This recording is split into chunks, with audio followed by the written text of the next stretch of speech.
butterfly, stinging like a bee. My name's Stephen with a V. Come on, come on! What? Wagwan! I did it! You got blood! Moon Knight released, and it's probably the least offensive series Marvel has done so far. Or so I fucking thought. The Marvel fatigue for me is real. I don't care that much about Miss Marvel, She-Hulk, Thor Love and Thunder, or the cameo fest that Multiverse of Madness is inevitably gonna be, but I was looking forward to Moon Knight since it's a new hero with an interesting dynamic surrounding him. A caped crusader blessed by the Egyptian god Khonshu with healing abilities whilst also suffering from DID. I was intrigued by how the multiple personalities would be utilized, what kind of action the show would aim for, and how the Egyptian gods would play into the MCU. Well, they had me in the first episode, I ain't gonna lie. Moon Knight begins with Stephen Grant, played by Oscar Isaac, who works at a museum in London. Stephen has a tendency to sleepwalk, and after going to sleep one night, he wakes up in the Austrian Alps and witnesses a cult meeting led by Arthur Harrow, played by Ethan Hawke, a servant of the Egyptian god Ammit who judges people based on their past and future deeds, thus deciding whether they're worthy to live. Arthur demands a scarab from Grant so it could lead him to Ammit's tomb where they can pass judgment on the entire population of Earth. Throughout the story, we're introduced to another personality in Stephen called Mark Spector, who explains he's the current avatar for the Egyptian god Khonshu, as well as Mark's estranged wife Layla, who's been hand-selected by Khonshu as his next avatar. Stephen and Mark throughout the series try to wrestle the body back from each other, highlighting Oscar Isaac's ability to transition from character to character. They end up making their way to Egypt, tracking Ethan Hawke's cult down when they have to make their case to the rest of the Egyptian gods, and are easily declined because they just don't fucking believe Khonshu, I suppose. They then have to reverse the stars. What? I say again, they have to reverse the stars so they can find a constellation that will guide them to Ammit's tomb and stop Harrow before it's too late. But tensions begin to rise as Layla finds out Mark was forced to kill her father in the past. Jesus, maybe here isn't the best time to be dealing with your personal drama when the world's apparently at stake? Anyways, Mark gets shot by Ethan Hawke, sending him to the Egyptian afterlife where he's reunited with Stephen and they meet up with Queen T. Queen T tells them they have to balance the justice scales by admitting their guilt to each other or they'll be given to the Duat. Basically hell or purgatory. It's then revealed that as a child, Mark and his baby brother were playing in a cave, but only one of them made it out.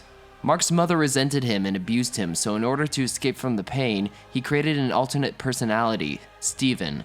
With the scales still out of balance, Stephen is thrown overboard and becomes one with the Duat, while Mark is elevated to the Field of Reeds. Or heaven. But Mark decides to go back for Stephen.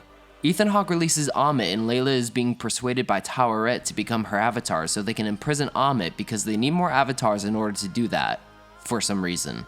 Mark reaches Stephen, their hearts become full, and the gates of the mortal realm open up, and Moon Knight is reborn. Moon Knight flies off to fight Ethan Hawke alongside Layla, who becomes Taweret's avatar. They defeat him, seal Ammit inside of Ethan Hawke, but doesn't kill him because Mark chooses not to, risking her coming back to power. Khonshu releases Mark and Stephen from the Moon Knight curse. We get a ripoff of the final scene in Joker, and Mark and Stephen wake up in Stephen's apartment, ending the series. Oh! Throughout all of this, we're teased the possibility of a third personality inside Mark and Stephen, and it's revealed to be Jake Lockley, meaning that while Khonshu may have freed Stephen and Mark, Jake is still in servitude to Khonshu. Alright! So acting first. Oscar Isaac is phenomenal. He single-handedly carries the show. The way he switches from Stephen to Mark is seamless, and his performance of both is extremely different, which is kind of redundant for me to say, but it's staying in. I was kind of hesitant of the naivety he brought to Stephen, but in rewatching it only furthers to separate the characters and made the payoffs feel more earned. Layla is pretty unlikable, even if May Kalamui's acting is pretty good. There's many moments where she should be aware that something's not right with Mark or Stephen, and yet she's just fucking clueless about it. There seems to be a lot of contrivance regarding her character, meaning she's the daughter of someone that Mark knew very well and they ended up getting married. Maybe it's revealed in the show and I missed something, maybe Mark married her for a specific reason, I just find it kind of odd how they ended up together. She can also be sort of inconsistent in regards to what her goals are. First she seems to be all business and then she wants to become irrationally emotional when drama needs to occur. Seriously guys, you can talk about this shit later. I can't in good conscience say Ethan Hawke is wasted in this because like I said in my review of The Northman, I haven't seen him in many films. However, he doesn't do anything of extraordinary value in this. Why did you spend the money on an A-class actor if you aren't going to utilize them in an interesting way until episodes 4 and 5? Did Ethan Hawke just want to be in the MCU? I kind of expected more. Now, onto some things I really liked. I like the fact that Marvel finally got the message to extend their episode length even if it cost them a shorter season. I know they did this before with Hawkeye, but I think it pays off in terms of pacing, and I personally prefer the longer episodes. As mentioned before, Oscar Isaac's acting is excellent. He's a really solid choice for these characters. I think Mark and Steven's development is pretty well done, even if the plot nears into nonsense. I really like Khonshu the Moon God. He's an interesting character who has good intentions but is willing to manipulate, kill, or lie for the sake of justice or vengeance. This character definitely lends himself into the anti-hero realm for Marvel. I don't know if this is an accurate portrayal of Egypt, but I do know one of the directors, Mohammed Diab, had some less than favorable words for Patty Jenkins about how Wonder Woman 84 depicted Egypt. So I'm just gonna go with the benefit of the doubt here and say, good job on making the depiction of Egypt you envisioned. Now, this plot is a giant mess. We got inconsistencies, we got bullshit, we got inconsistent bullshit characters. Writers, what have you fucking done? So, Arthur Harrow breaks glass, puts it in his shoes, and walks around with it. Can someone please explain this to me, because it's never explained in the series what this means. Is it an Egyptian mythology thing? Is it a self-redemption thing? It relates to him walking around with blood at the end, but the setting he's in is the Egyptian afterlife. Why is the scene at the end when they're not dead? It seems to me they're leaning heavily into the same fan theory that Joker had, where he was in the psych ward this entire time. However, we know that's not the case because we got a post-credit scene that will further the plot. We know that isn't the case because why would there be sarcophaguses in an actual psych ward? So the jackal that chases Steven in the museum is clearly shown to have an impact on the world until the plot needs it to not have an impact on the world until it does again. These scenes are in the same episode, by the way. This is also true for Khonshu, who is said to not be able to physically interact with objects or people until he fucking can, I guess? Harrow's cult is like obviously evil. When Steven presses Harrow on his cult's beliefs, the crowd just starts ominously surrounding Steven. I laughed out loud.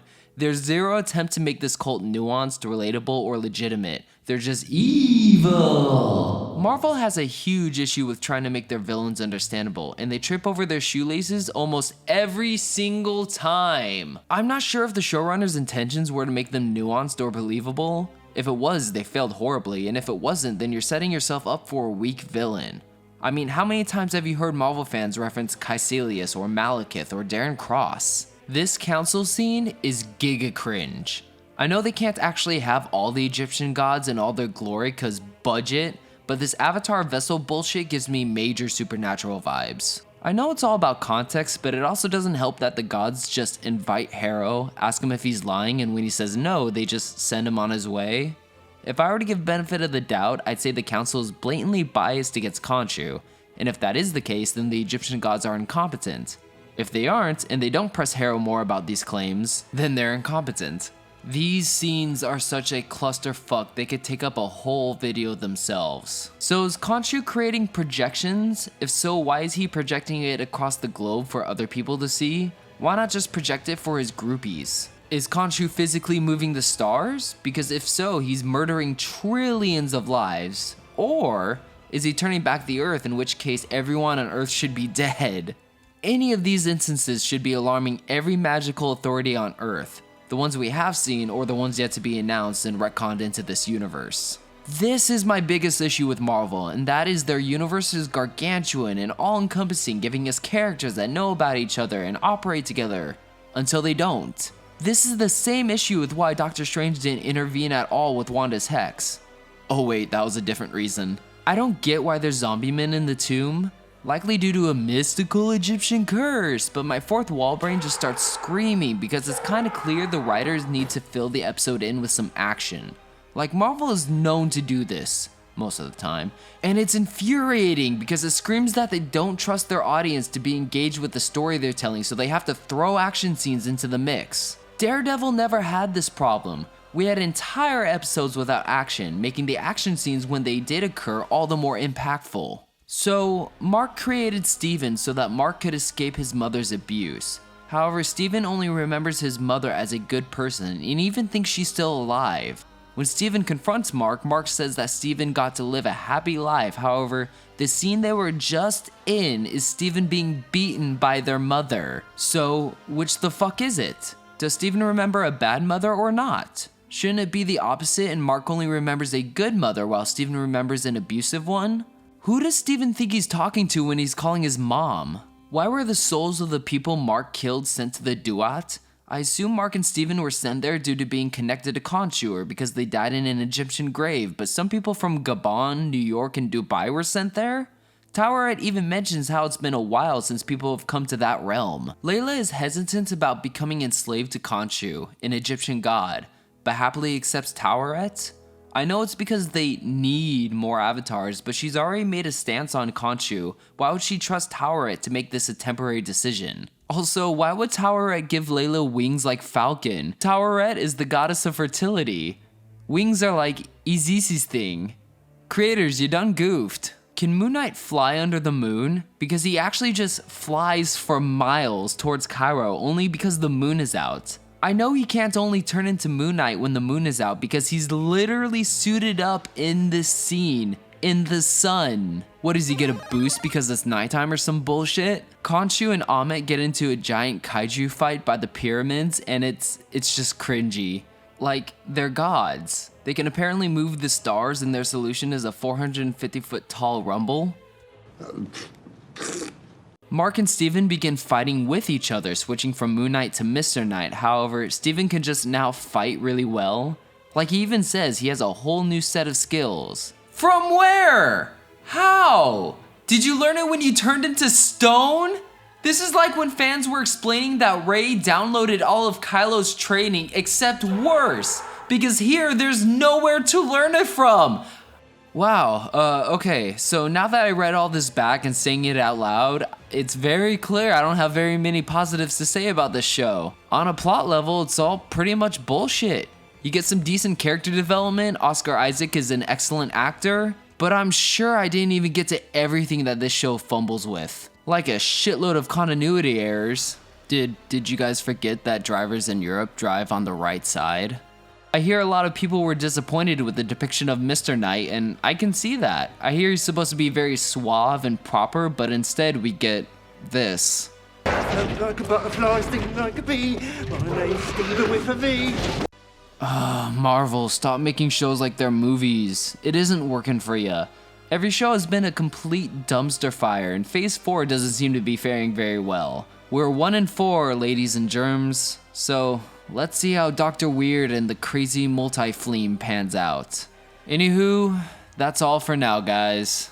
I'll catch you next week for my Dr. Weird review.